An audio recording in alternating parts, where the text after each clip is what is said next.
massada sirka kislota va natriy gidroksiid reaksiya kirishidan 41 gram tuz hosil bo'lsa, reaksiyada ortib qolgan modda massasini grammda toping deyilyapti. Bolalar, teng massada olamiz ikkalasini ham.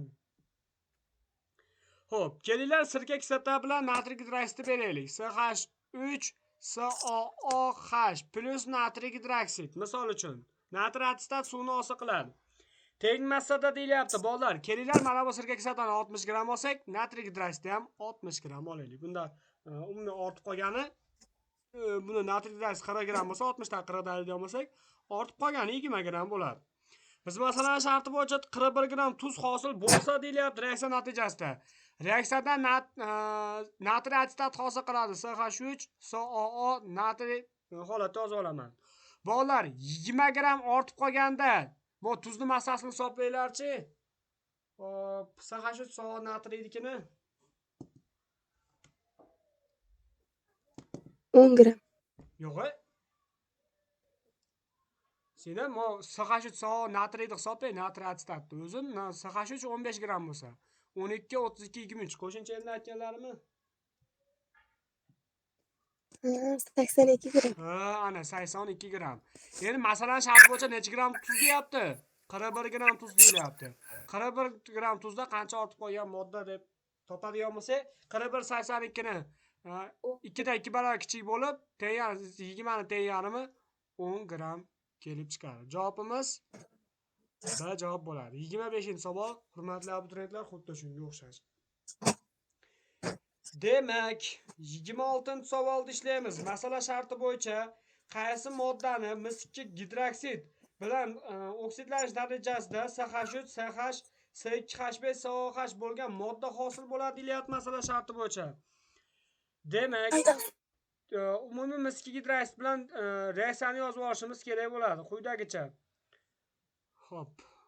Umumiy tuzilish maromida yozib, 26-savol. Xo'p. Bizda hosil bo'lgan mahsulotni yozib olaman. Mis2 gidroksid bilan reaksiya kirishib, mis OH dan 2 bilan reaksiya kirishib, SH3 bunga SH kelib birikayapti. Keyin etil radikali, buni quyidagicha yozib olaman. SH3 holatda va bunga karboksil guruh kelyapti. SOH. Endi bolalar, masalaning sharti bo'yicha dastlabki moddani topib olishimiz kerak. Demak, buni umumiy nomlaydigan bo'lsak, mana shu modda hosil bo'lishi kerak ekan. Dastlabki modda ham xuddi shu holatda bo'ladi. Faqat mis2 gidroksid bilan reaksiya kirishgan xolos, etil radikalni hosil qilyapti. Xo'p, bolalar, qiymati o'zgarmaydi. Demak, buni umumiy karboksil guruhdan tomonidan nomlaydigan bo'lsak, 1 2 3 4. Demak, bolalar, 2 da radikal turibdi, metil radikali. Umumiy nomlaydigan bo'lsanglar, 2 metil asosiy zanjirda 4 ta uglevod saqlagan uchun to'yingan monokarbon kislota bo'lgani uchun alkan so'ziga kislota qo'shamiz. 4 ta bo'lgani uchun butan va kislota so'zini qo'shamiz yoki al qo'yib qo'ysanglar ham bo'laveradi. Butanal bo'ladi. Ya'ni dastlabki moddamiz nimaga? Chunki mis2 gidroksiddan reaksiya kirishdan oldin mana al bo'ladigan bo'lsa qaysi sinf bo'lardi? SH3 aldegid. to'ppa-to'g'ri aldegid. Demak, qaysi aldegid desa, shuni formulaga qarab turib, karboksil guruhdan bitta kislorod chiqarib aytaverasizlar qo'rqmasdan. SH2 SH3. Bolalar, mana bunda karboksil guruh bo'lish kerak edi. Mana shu aldegid bo'ladi dastlab. Chunki mis2 gidroksid bilan reaksiya kirishgan mana. O H holatda yozib oldim. Demak, bolalar, buni ham nomlaydigan bo'lsa, 4 ta 2 da metil turibdi. Mana aytib o'tganimizda bejizga aytmadim.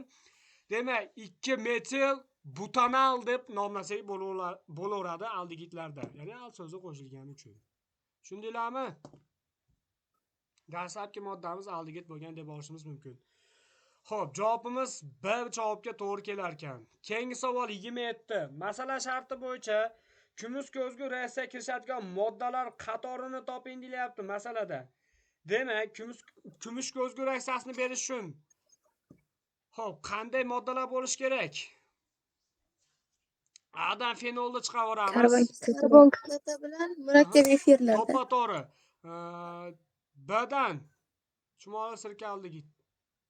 Xo'p, glitserin, D'dan etanol.